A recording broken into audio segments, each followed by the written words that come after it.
Um assunto muito pertinente que o Márcio Souza trouxe aí na reportagem, né? Afinal de contas, hoje, no dia 8 de março, nós não podemos deixar de falar sobre o Dia da Mulher, principalmente sobre a ampliação dos direitos femininos com o passar do tempo, direitos esses que muitas vezes nós nem sabemos que temos.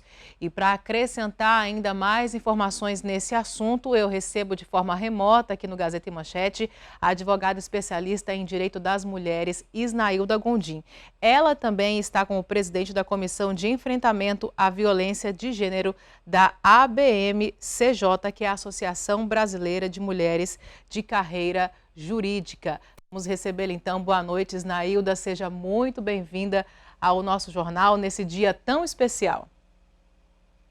Boa noite aí aos nossos telespectadores. É uma honra poder falar um pouquinho sobre esses avanços dos direitos das mulheres num dia que é tão caro para nós, em que pese os 364 dias do ano são nossos também, mas hoje é um dia que nós refletimos, nós trazemos a reflexão não só de mulheres, mas também chamamos os homens, né, conosco para refletir nesses avanços e desafios dos direitos das mulheres. Isso mesmo, Isnailda, é impossível falar sobre o direito das mulheres no dia de hoje.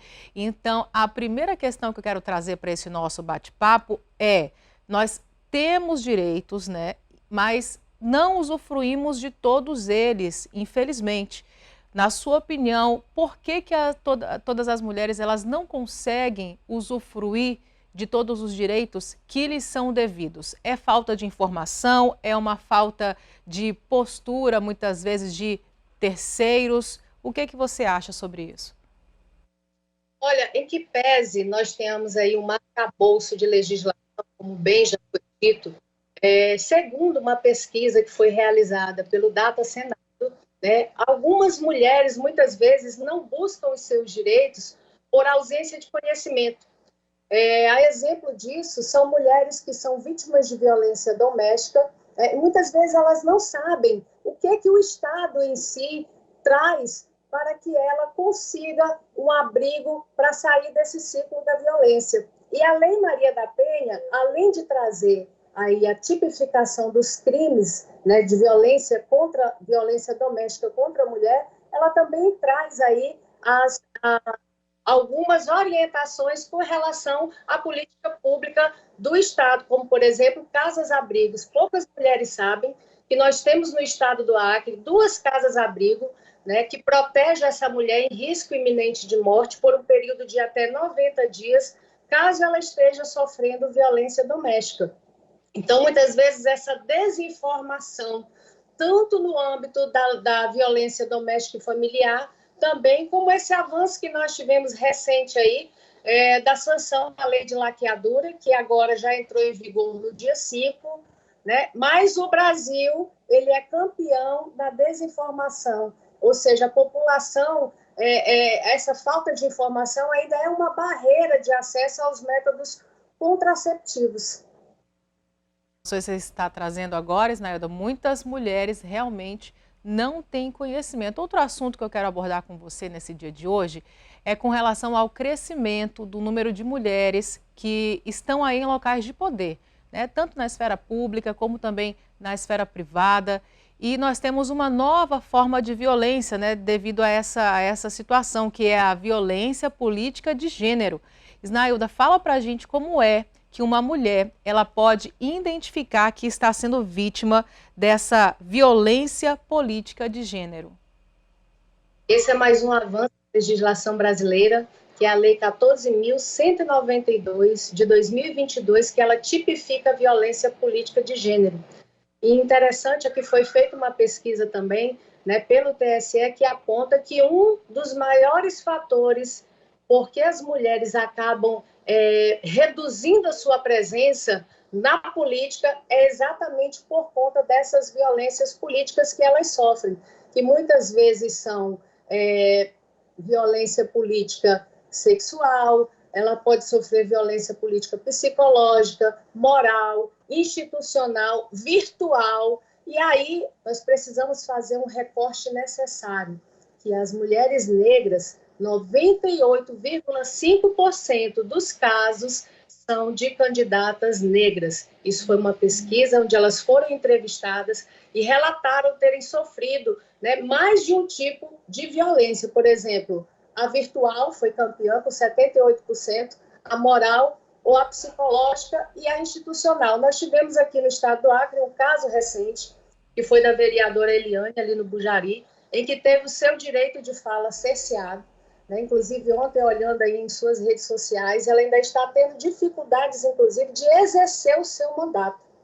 Sim, nós noticiamos, inclusive nós noticiamos aqui no Gazeta e Manchete sobre esse problema enfrentado pela vereadora. Olhando as redes sociais, ela deixou bem claro realmente que nos últimos dias também continua com o problema para aprovar, né, algumas indicações, alguns projetos lá na Câmara de Vereadores do Bujari. Que situação complicada, né, Isnailda?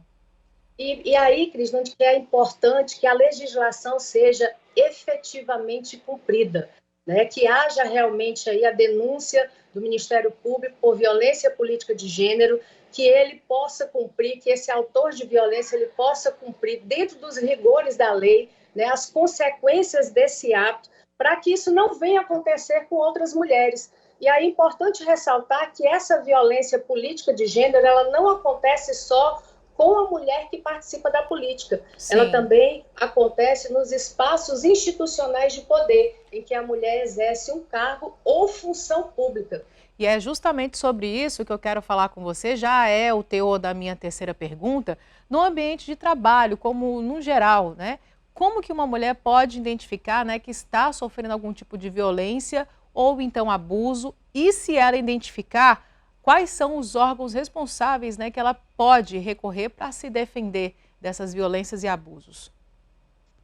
Olha, nós temos aí dois tipos de assédio que é importante a gente trazer, que acontece no ambiente de trabalho, né, que é o assédio moral, que pode ser situações vexatórias, ameaças, sobrecarga, atividade incompatível, ou seja, tarefas que não tenham nada a ver com o cargo, discriminação, omissão de informação, negação de folgas, isolamentos, boatos e, olha só, apropriação de ideias.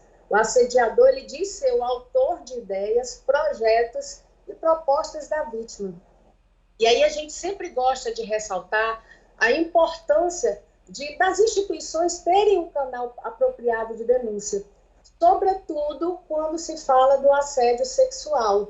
É crime, né? Se baseia na chantagem, no constrangimento para obter favores sexuais. E olha só, mais de 80% das vítimas de assédio sexual no ambiente de trabalho são mulheres.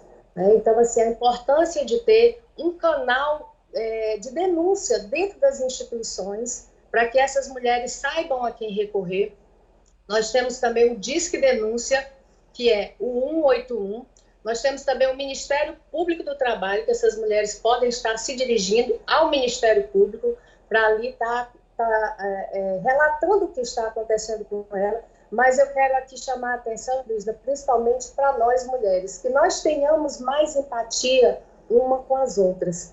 Né? Muitas vezes a sua colega de trabalho está passando por uma situação vexatória, de assédio moral ou sexual, e isso é importante que você ajude, que você esteja ali com empatia, né, ajudando essa mulher a sair dessa situação de violência. Uma ótima reflexão para esse dia. A empatia é tudo que há de melhor e a sociedade com certeza seria uma sociedade melhor se todos tivéssemos empatia. Gente, nós trouxemos aqui um pouquinho essas questões do direito da mulher no ambiente de trabalho, em espaços de poder, né, porque nós temos um número crescente de mulheres que estão no dia a dia, no trabalho, enfim.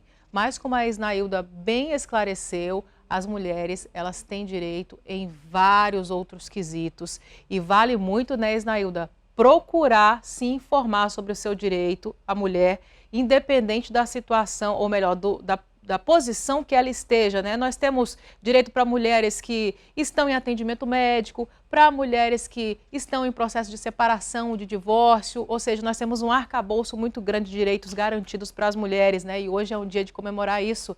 Eu queria que você já fizesse as suas considerações finais. inclusive direito de votar e ser votada, que nós não tínhamos, né? Direito de pedir o divórcio sem autorização do marido, direito de ter um cartão de crédito. Olha só, Cris, eu tenho 46 anos e há 45 anos foi que nós adquirimos esse direito. Olha só, tão pouco tempo, né? Um direito tão básico que eu não consigo me imaginar hoje, nos dias de hoje, como seria essa mulher 45 anos atrás ter que pedir autorização do marido para ter um cartão de crédito, né? E para divorciar, para se manifestar em locais públicos, nas igrejas acontecia isso. E hoje nós temos essa liberdade, nós avançamos sim bastante e nós devemos essa gratidão a muitas mulheres que nos antecederam, né? Que foram ali à luta para que nós hoje tivéssemos esses direitos adquiridos. Para finalizar, eu quero deixar aqui a seguinte frase: que mulheres e homens trabalhem juntos para derrubar as barreiras e os preconceitos que ainda impedem o avanço das mulheres. Eles por elas. Nós precisamos de vocês, homens, conosco nessa luta. Aí a frase bem categórica da Isnailda, trazendo aí essa reflexão nesse dia de hoje. Isnailda, eu quero agradecer muito a sua participação. Foi de muita utilidade aqui trazendo essas informações para quem está acompanhando Gazeta e Manchete. Muito obrigada. Obrigada, desejo a todos uma excelente noite e feliz nosso dia, né? Isso mesmo, feliz nosso dia. Tá aí, gente, nós conversamos com a Isnailda Gondim. Ela que é advogada especialista em direitos da mulher, trazendo esclarecimentos sobre direitos e deveres também das mulheres e dos homens, por que não falar, né?